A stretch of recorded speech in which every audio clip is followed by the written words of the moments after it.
نحمدہ و نصلی علی رسول الکریم اما بعد فاعوذ باللہ من الشیطان الرجیم بسم اللہ الرحمن الرحیم۔ صبر و رضا اور قناعت۔ رضا کی فضیلت میں آیت قرآنی سے ثابت ہے۔ اللہ تعالیٰ قرآن میں اعلان فرماتا ہے رضی اللہ عنہم و رضوا عنہ، اللہ تعالیٰ ان سے راضی ہوا اور وہ اللہ سے راضی ہوئے۔ نیز ارشاد ہوتا ہے الجزاء الاحسان الا الاحسان، نہیں ہے بدلہ احسان کا مگر احسان۔ احسان کا منتہا یہ ہے، یعنی حد یہ ہے کہ اللہ تعالیٰ اپنے بندوں سے راضی ہو، اور یہ مقام بندے کو راضی و رضائے الہی ہونے سے ملتا ہے۔ تو قرآن پاک میں اللہ تعالیٰ نے جو بیان فرمایا کہ احسان کا بدلہ احسان، اور رضی اللہ عنہ و رضوا عنہ، یعنی اللہ ان سے راضی، وہ رب کی عطا سے راضی۔ تو مفسرین فرماتے ہیں یہ آیت جو ہے صحابہ کرام اولین جو جنگ بدر میں شامل ہوئے تھے ان کے انعام پر آئی، نازل ہوئی کہ اللہ ان سے راضی، وہ رب کی عطا سے راضی۔ اسی طریقے سے ذکر اور اذکار کے لیے اللہ قرآن میں فرماتے ہیں ان الصلاۃ تنہی عن الفحشاء والمنکر، بے شک نماز بے حیائی اور نامعقول باتوں سے منع کرتی ہے۔ وَلَذِكْرُ اللَّهِ اکبر، اور اللہ کی یاد بہت بڑی چیز ہے۔ پر جیسے کہ نماز سے معبود حقیقی اللہ تعالیٰ کی شان بہت بلند ہے، اسی طرح جنت سے رب جنت کی رضا اعلیٰ و ارفع ہے، بلکہ یہی چیز ہر جنتی کا مقصد اور متاع نظر ہوگی۔ چنانچہ حدیث شریف میں کہ اللہ تعالیٰ مومنین پر تجلی فرمائے گا اور کہے گا مجھ سے مانگو، تو مومن کہیں گے اے اللہ ہم تجھ سے تیری رضا چاہتے ہیں۔ تو گویا کمال فضیلت کو پا کر بھی وہ رب کی رضا چاہیں گے۔ رب کی رضا بہت بڑی نعمت ہے، اس کا مزہ جس کو مل جاتا ہے اس سے پوچھو۔ ہم لوگوں کا تو حال یہ ہے کہ رب کے حکم پر عمل ہو جائے، بہت بڑی نعمت ہے یہ۔ بہرحال چلیے،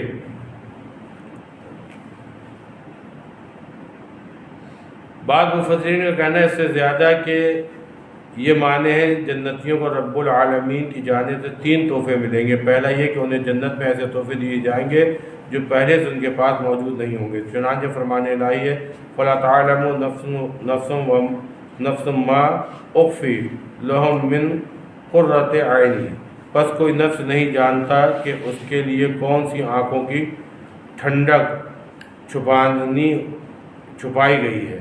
دوسرا یہ کہ انہیں ان کے رب کی طرف سے سلام ہوگا جو اس تحفے سے فضو ہوگا، جیسے کہ ارشاد الہی سلام قول من رب کریم کی طرف سے انہیں رب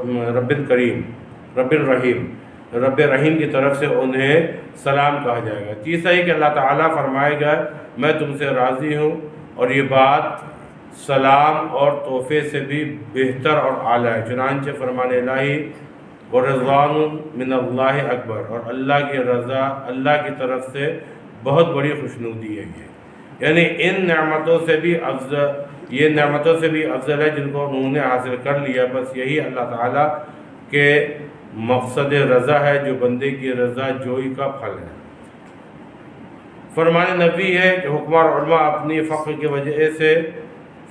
وجہ سے ان امروں کے قریب ہوئے کہ نبی ہو جائیں۔ حدیث شریف میں ہے کہ اس شخص کے لیے خوشخبری ہے جسے اسلام کی ہدایت ملی اور وہ اپنی معمولی گزار اوقات پر راضی رہا۔ فرمان نبی ہے جو شخص اللہ تعالیٰ سے معمولی رزق پر راضی ہو گیا، اللہ تعالیٰ اس کے اعمال پر راضی ہو جاتا ہے۔ اور فرمایا جب اللہ تعالیٰ کسی بندے سے راضی ہو جاتا ہے تو اس کو آزمائش میں ڈال دیتا ہے، مگر وہ صبر کرتا ہے تو اللہ تعالیٰ اس بندے کو پسند کر لیتا ہے، اور اگر وہ آزمائش پر راضی ہو جاتا ہے تو اللہ تعالیٰ اسے اپنے خاص بندوں میں چن لیتا ہے۔ پہلے پڑھ لو پھر سمجھاتے ہیں بیٹھ کے۔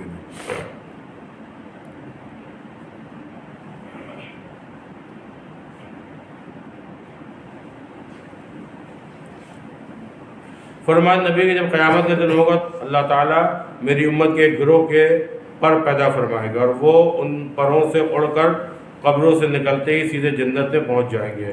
وہ جنت کی نعمتوں سے لطف اندوز ہوں گے اور جہاں چاہیں گے آرام کریں گے۔ فرشتے ان سے کہیں گے کیا تم حساب دیکھ آئے ہو؟ وہ کہیں گے کہ ہم نے حساب نہیں دیکھا۔ فرشتے پوچھیں گے کیا تم پل صراط عبور کر آئے ہو؟ وہ کہیں گے ہم نے صراط کو نہیں دیکھا۔ فرشتے کہیں گے کیا تم نے جہنم کو دیکھا؟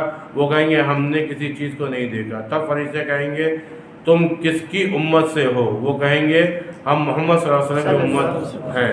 فرشتے کہیں گے ہم تمہیں اللہ کی قسم دیتے ہیں، یہ بتاؤ تم دنیا میں کیا عمل کیا کرتے تھے؟ وہ کہیں گے ہمیں 2 عادتیں تھیں جنہوں نے ہمیں اس منزل تک پہنچایا، اور اللہ کا فضل اور رحمت ہمارے شامل حال ہے۔ فرشتے کہیں گے وہ عادتیں کون سی تھیں؟ وہ کہیں گے ہم جب تنہا ہوتے تو گناہ کرتے ہمیں شرم آتی تھی، چنانچہ ہم اعلان گناہ کرتے اور ہم اللہ تعالیٰ کی عطا کردہ معمولی رزق پر راضی ہو گئے تھے۔ فرشتے یہ سن کر کہیں گے تب تو تمہارا یہی بدلہ ہونا چاہیے، یعنی کہ اکیلے میں بھی گناہ نہیں کرتے تھے اور اعلان بھی گناہ نہیں کرتے تھے، بعد نہیں سب کے سامنے گناہ کرنے سے بچتے ہیں اور چھپ کے اندھیرے میں گناہ کرتے ہیں۔ تو ان کا حال یہ تھا کہ وہ تنہائی میں بھی اور مجمع کے سامنے بھی گناہوں سے بچتے تھے، اور اللہ تعالیٰ نے ان کو جو رزق دیا تھا اس پر وہ راضی رہتے تھے۔ حضور اکرم صلی اللہ علیہ وسلم نے فرمایا اے گروہ فقراء، تم دل کی گہرائی سے اللہ کی عطا پر راضی ہو جاؤ تو اپنے فقر کا ثواب پالو گے، ورنہ نہیں۔ یعنی اللہ جس حال میں رکھے اس پہ راضی رہنا چاہیے، اس کا بھی اجر ملے گا۔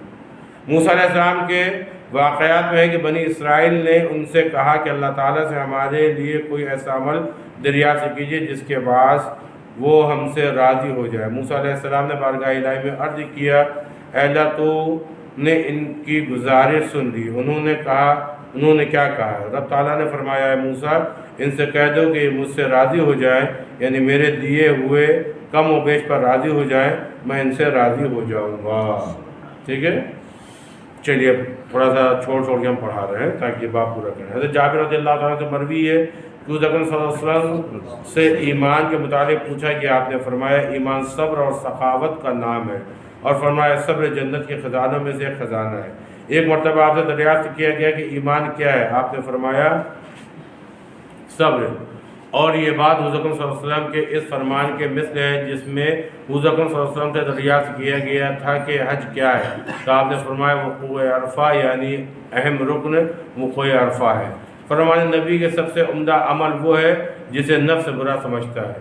مروی ہے کہ اللہ تعالیٰ نے حضرت داؤد علیہ السلام کو وہی فرمائی کہ میرے اخلاق جیسا اپنا اخلاق بناؤ۔ میرے اخلاق میں سے یہ ہے کہ میں صبور ہوں، یعنی صبر کو پسند کرنے والا ہوں۔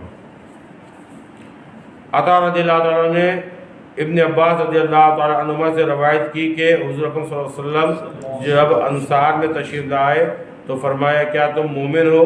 وہ چپ رہے۔ حضرت عمر رضی اللہ تعالیٰ بولے ہاں یا رسول اللہ۔ آپ نے فرمایا تمہارے ایمان کی علامت کیا ہے؟ انہوں نے عرض کی ہم فراغ دستی میں اللہ کا شکر ادا کرتے ہیں اور مصائب میں صبر کرتے ہیں اور قضاء الہی پر راضی رہتے ہیں۔ آپ نے یہ سن کر فرمایا رب کعبہ کی قسم تم مومن ہو۔ فرمان نبی اپنی ناپسندہ چیزوں پر تمہارا صبر بہت عمدہ چیز ہے۔ حضرت عیسیٰ علیہ السلام نے فرمایا تم اپنی پسندیدہ چیزوں کو نہیں پا سکتے جب تک کہ ناپسندیدہ چیزوں پر صبر نہ کرو۔ نیز ارشاد فرمایا اگر صبر آدمی ہوتا تو مہربان آدمی ہوتا، اور اللہ صبر کرنے والوں کو دوست رکھتا ہے۔ ٹھیک ہے، حضور اکرم صلی اللہ علیہ وسلم نے فرمایا جس نے قناعت کی وہ معزز ہوا اور جس نے لالچ کی وہ ذلیل ہوا۔ نیز فرمایا قناعت ایک ایسا خزانہ ہے جو فنا نہیں ہوتا۔ ٹھیک ہے، یہاں پر آ کے یہ باب مکمل ہو گیا۔ اب اگلا باب ہے فضیلت توکل۔ ساری گفتگو میں نے آج تیزی سے پڑھا دیا ہے، سمجھایا کچھ نہیں۔ اب آئیے تھوڑا سا آپ لوگ کے ذہن میں باتیں ڈالتے ہیں۔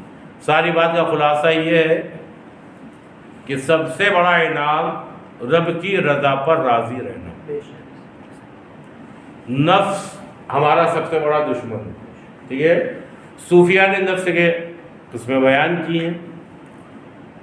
پہلی منزل بیان کی نفس امارہ۔ اس کا کام کیا ہے؟ اس کا کام یہ ہے کہ بندے کو گناہ کی طرف کھینچتا ہے۔ لڑکی کو دیکھ لو، چوری کر لو، زنا کر لو، شراب پی لو، برا کام کر لو، جھوٹ بول دو، غیبت کر دو، چغلی کر دو، جتنے برے عمل ہیں یہ نفس امارہ اس کی طرف اسکاتا ہے. یہ پہلی نفس منزل. جب بندہ مومن اپنے نفس امارہ پر کنٹرول کرتا ہے کہ نہیں ہم گناہ نہیں کریں گے، ہم غلط کام نہیں کریں گے، ہم کو مر کے اللہ کے سامنے جانا ہے، اپنے آپ کو گناہوں سے روکتا ہے اور اسی پر وہ لگا رہتا ہے، تو صوفیہ فرماتے ہیں اس کا نفس ایک درجہ اور اپ گریڈ ہو جاتا ہے. میں اپنے الفاظ میں کہہ رہا ہوں، اپ گریڈ نہ کروں گا کتاب نکالنے کے لیے سمجھانے کے لیے. اور حقیقت پیری مریدی کے اندر بھی سب چیزیں ہیں، لیکن آج کل ماحول دوسرا ہے. بہرحال جب بندہ مومن اپنے آپ کو گناہوں سے روکتا رہا، جیسے خیال لاہور پڑھ لیا، استغفر اللہ پڑھ لیا، بچتا رہا، پھر اس کا نفس تھوڑا اور اوپر جا کے پروموٹ ہوتا ہے، لوامہ میں پہنچتا ہے. وہاں جا کے حال یہ ہوتا ہے کہ بندہ گناہوں سے بچنے لگتا ہے اور نیکی کی طرف بڑھنے لگتا ہے. پھر ملہمہ میں جاتا ہے اس کا نفس، ایک درجہ اور اپ گریڈ ہو جاتا ہے. وہاں پہنچ کے بندے کا حال یہ ہوتا ہے کہ نیک کام تو کرتا ہے اور اپنے گناہوں کو یاد کر کے پچھتاتا ہے. کہاں سے مت ماری گئی تھی میں نے چوری کر لی، کہاں سے مت ماری گئی تھی میں نے اس عورت کو چھو لیا، کہاں سے مت ماری گئی تھی زنا کر لیا، کہاں سے مت ماری گئی شراب پی لیا، جو بھی برے کام کیے جس نے بھی کیے. تو وہ ان کو یاد کر کے آنسو بہاتا ہے، روتا ہے اور اپنے اوپر اس برے فعل کے لیے ملامت کرتا ہے. میں نے کہاں سے غلطی کر دی، کہاں سے غلطی کر دی. جب اس منزل میں رہتا ہے پھر رب کا فضل ہوتا ہے، پھر اس کا نفس ایک پوزیشن اور بڑھ جاتا ہے اور وہ مطمئنہ کی منزل میں پہنچ جاتا ہے. یہاں جا کے اس کا نفس مطمئن ہو جاتا ہے. جیسے قرآن میں اکثر پڑھتے نا، چھوڑیے یا ایتھا النفس المطمئنہ ارجعی الی ربک راضیۃ مرضیہ فادخلی فی عبادی وادخلی، ہے نا. نفس مطمئنہ جب یہ ہر پوزیشن میں پہنچے نا تو وہ گناہوں سے بچ جاتا ہے، پھر نیکی ہی کاموں میں لگا رہتا ہے. مطلب کنڈیشن فرسٹ کلاس والی آ گئی. پھر جب اس میں رہتا ہے نا پھر رب کا فضل ہوتا ہے، اس کا نفس ایک پوزیشن اور اوپر حاصل کر لیتا ہے، وہ ہے راضیہ کی منزل. اور جس کو یہ مل جاتی ہے اس کو ولایت مل جاتی ہے. سمجھ رہے ہیں؟ راضیہ کی منزل کیا ہے؟ اللہ جس حال میں ہم کو رکھے ہم راضی. اگر بھوکے کوئی بات نہیں، میرے رب کی یہی رہتا، میں اس میں راضی. کوئی پریشانی آ گئی، صاحب اولاد ہے، بچے مر گئے، کوئی بات نہیں، اللہ نے دیا تھا، اللہ نے لے لیا. امانت تھی جب اس نے چاہ واپس لے لی، جو اس کی مرضی. لوگ برا بھلا کہہ گئے، کوئی بات نہیں. ہمارے نفس کو اپنے آپ کو ملامت کریں گے، ہم تھے ہی اس لائق. اللہ نے تھوڑا رزق دیا، اسی پر راضی. یعنی کہ ہر منزل پر بندہ اپنی رب کی رضا پر راضی. تیری مرضی مالک یہ میں مر جاؤں، میں اس کے لیے تیار. تیری مرضی میں زندہ رہوں، میں اس کے لیے تیار. تیری مرضی یہ میں رات بھر کھڑا رہوں، میں اس کے لیے تیار ہوں. تیری مرضی سب مجھے ساتھ چھوڑ کے چلے جائے، میں اس کے لیے چھوڑ دوں، میں اس کے لیے بھی تیار. یعنی پھر اس کی مرضی نہیں، صرف رب کی رضا. سمجھ رہے؟ اب دیکھو اس کے کتنے واقعات ملتے ہیں. رب کی رضا حاصل کرنے کے لیے ابراہیم خلیل اللہ آگ میں کود گئے، اسماعیل ذبیح اللہ نے گردن پیش کر دی، حضرت ہاجرہ نے اپنے بچے کو گود میں لیا، بیابان میں رکنے کے لیے تیار. حضرت یونس علیہ السلام مچھلی کے پیٹ میں، حضرت یوسف علیہ السلام کنویں میں. رب راضی ہو جائے، یہ بہت بڑی دولت ہے.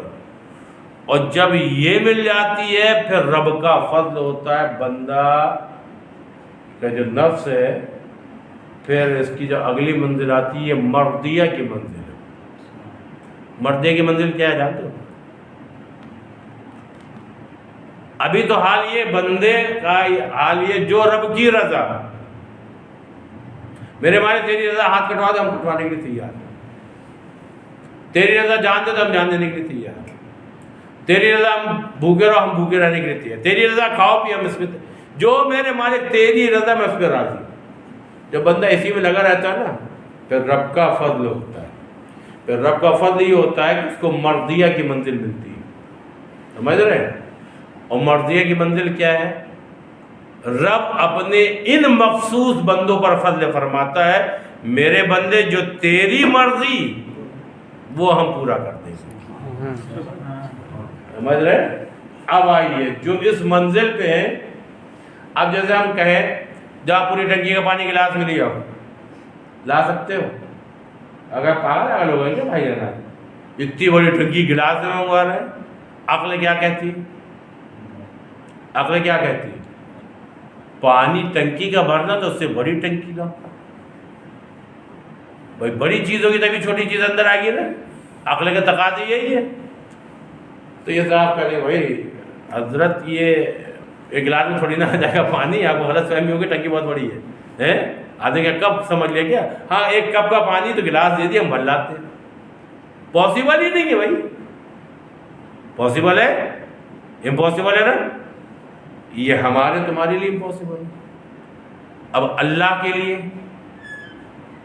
امپاسبل ہے نہیں. وہ تو ہر چیز پر قادر ہے بھائی.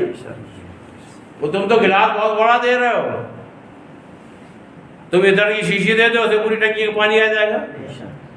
ان اللہ علی کل شیء قدیر، اللہ ہر چیز پر قادر. سمجھ گئے؟ تو اللہ کے لیے تو کوئی مشکل نہیں نا. اب اللہ کے ایک نیک بندے نے اپنے مرید سے کہا جاؤ یہ میرا پیالہ لو، انا ساگر سے کہنا اس میں آ جاؤ. بظاہر تو امپاسبل ہے، لیکن اس کے منہ سے نکلا ہے جس پر رب کا فضل ہے اور جو مرضیہ کی منزل پر ہے. کہا اس نے، میرے بندے نے کہا ہے نا. اب رب نے حکم دے دیا پانی کو، آ جاؤ کٹورے میں. آ گئی ہے. بات سمجھ میں آ گئی؟ تو جتنی کرامتیں جو عقلوں میں نہیں آتی ہیں، سوچو کرنے والا کون ہے؟ اللہ ہے. نکلا منہ سے بندے کے ہے، اور اللہ کا فضل اس بندے پر اتنا ہے کہ جو بندے کے منہ سے نکلتا ہے اللہ اپنے فضل سے اس کو پورا کر دیتا ہے. اسی کو مولانا جلال الدین رومی رحمۃ اللہ علیہ نے مثنوی شریف میں لکھا ہے گفتہ اللہ ہوت گرچ از حلقوم عبداللہ ہوت. اس کا کہنا خدا کا کہنا ہوتا ہے اگرچہ وہ آواز اللہ کے بندے کے حلق سے نکلے. سمجھ رہے؟ پہلے اتنی منزلیں طے کرو، رادیہ میں پہنچے پھر مرضیہ کا خواب دیکھنا. یہاں صحیح سے نماز نہیں پڑھتے، کرامتیں دکھانے کی چکر میں گھومتے. ہے بات صحیح کہ نہیں؟ اب ابھی ہم لوگوں کا حال یہ نماز پڑھے چھپکلی آ جائے تو اچک جائیں گے. ہے بات صحیح کہ نہیں؟ ہماری نمازیں کیسی ہو تو اللہ اپنے فضل سے قبول فرما لی. تو ہم کو چاہیے یہ کہ ہر وقت رب کی رضا پر راضی رہے. حدیث پاک میں آتا ہے، غالباً حضرت علی سے روایت ہے کہ قیامت کے روز اللہ تعالیٰ اس بندے کے تھوڑے سے اعمال سے، نیک اعمال سے، تھوڑے نیک اعمال سے راضی ہو جائے گا، جس کو دنیا میں اللہ نے تھوڑا رزق دیا اور وہ اپنے رب کی عطا پر راضی ہے. رب فرمائے بندے تو محتاج تھا، تجھے دوا کے لیے بھی پیسے، میں اپنے الفاظوں میں کہہ رہا ہوں، تجھے دوا کے لیے پیسے چاہیے، کپڑا خریدنے کے لیے پیسے چاہیے، کھانے کے لیے پیسے چاہیے، بہت ضرورتیں تیری تھی، لیکن تو نے کبھی ناشکری نہیں کی. تو نے ہمیشہ میرا شکر ادا کیا، جتنا میں نے دیا تو اس میں راضی رہا.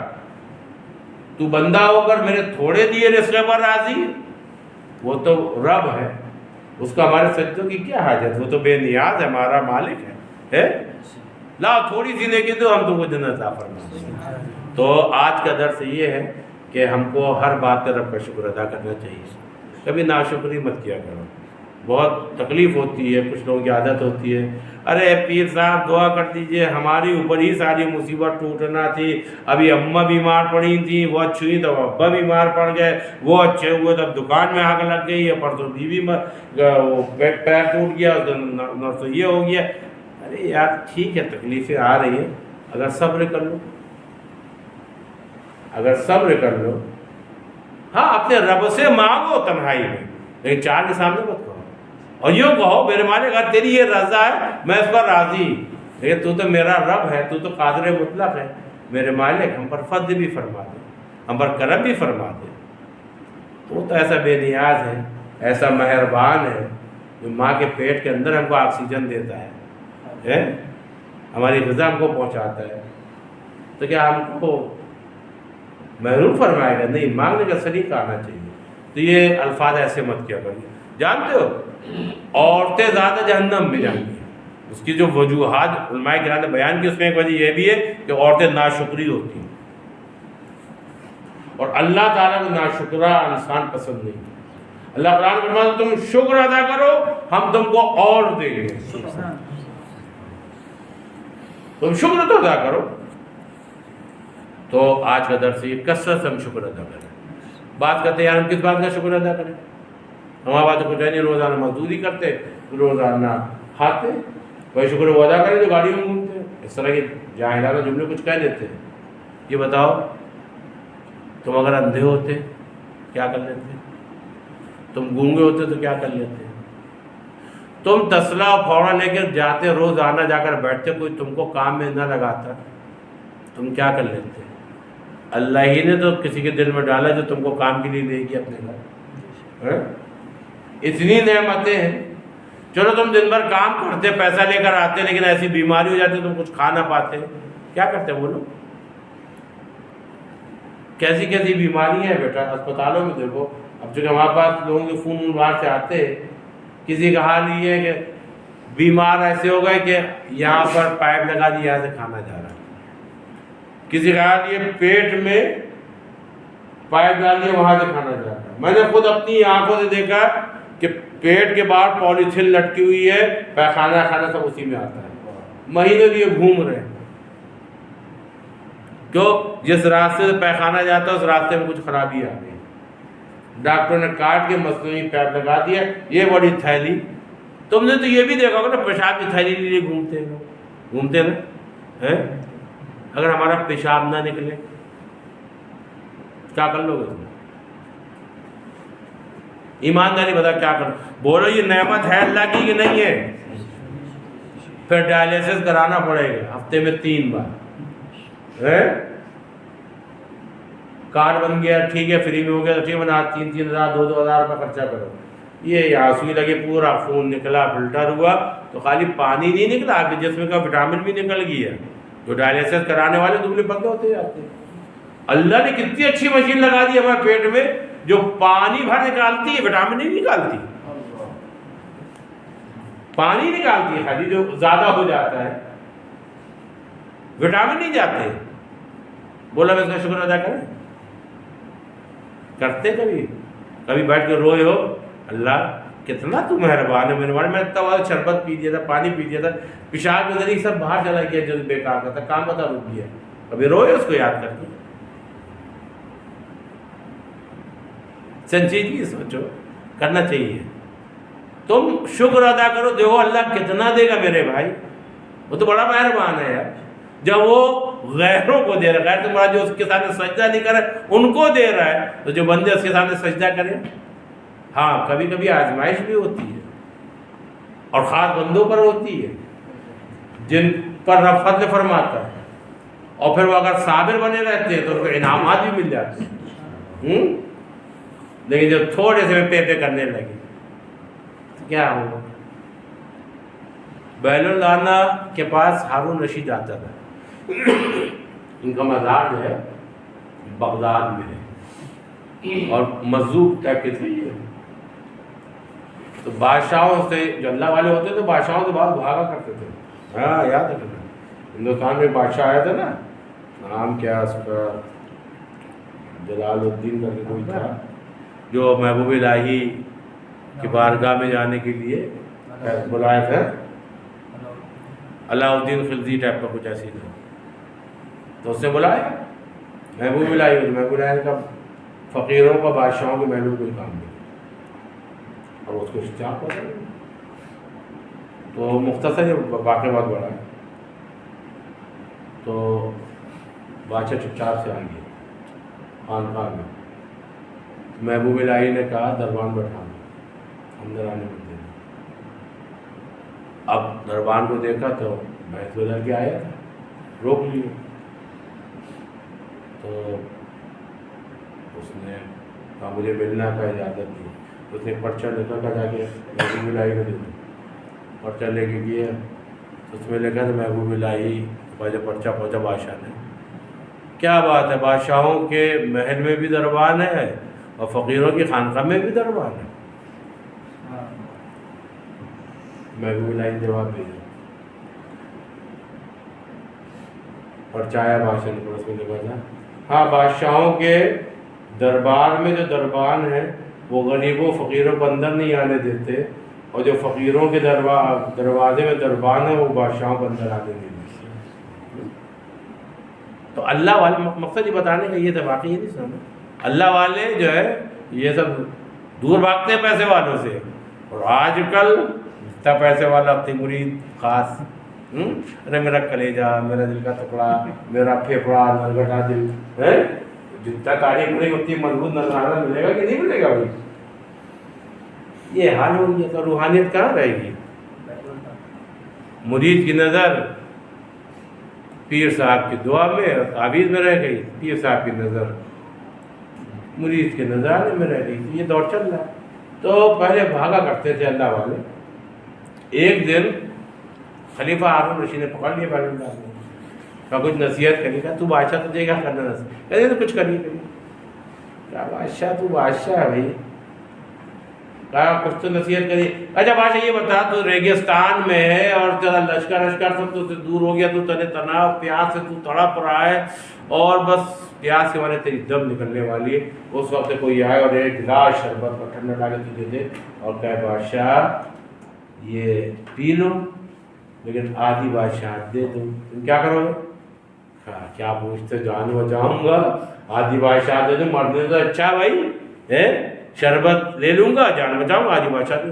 کہا اچھا ٹھیک ہے، تو نے شربت پی لیا، پھر تجھے کس کے پیشاب لگی اور تو بار بار کوشش کر رہا کہ میں پیشاب کر لوں، لیکن پیشاب تیرے جسم سے باہر آ ہی نہیں رہا، اور تو مرغے کی طرح، مرغے بسم اللہ ادکٹا مرغا ہوتا ہے نا اس کو مرغے، اس طرح تو تڑپ رہا ہے. تیرے پاس ایک آیا کہ وہ کہنا بادشاہ میرے پاس ایسی جڑی بوٹی ہے، ابھی کھلاؤں پیشاب نکل جائے گا تیرا باہر، لیکن آدھی بادشاہ دے دے.